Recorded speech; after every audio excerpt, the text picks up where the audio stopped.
સાથે સાથે મારા નિલિત રાયજીને પણ વિનંતી કરીએ છીએ અને આપણા માનનીય ગૃહમંત્રી શ્રી હર્ષભાઈ સંઘવીને પણ કહેવું છે કે તમે પેલા તો આ ભારતીય જનતા પાર્ટીના જે કહેવાય ને ગુંડા તત્વો જે છે કે જે ભૂમાફિયાઓ ની કામગીરી બજાવી રહ્યા છે પોતાના જ ગામની અંદર, એ લોકોને કાયદાનું ભાન ક્યારે કરાવશો?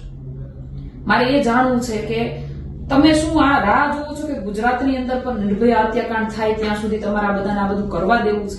તમે એની રાહ જોઈ રહ્યા છો? મને એ નથી સમજાતું.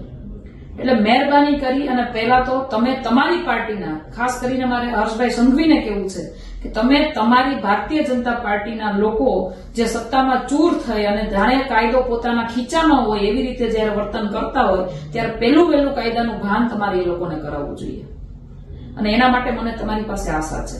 જોકે હું મારી કાયદેસરની જે કાર્યવાહી છે, જે કાયદેસરની જે કઈ પદ્ધતિ છે હું ફોલો કરવાની છું, પરંતુ હું આ તમારો વિરોધ કરવા માટે નથી કહેતી, પરંતુ એક સ્ત્રી તરીકે કહું છું, એક નારી તરીકે કહું છું કે જ્યાં સુધી એક નારીની ઇજ્જત એક કાળા કાચની ગાડીમાં લૂંટાઈ ન જાય અને એવો કોઈ કિસ્સો સામે ન આવે ત્યાં સુધી તમે આ ખાડા કાન કરવાના છો તો અમને કહી દો.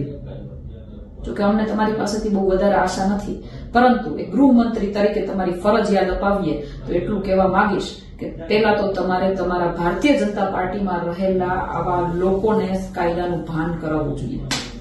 જય હિન્દ, જય ભારત.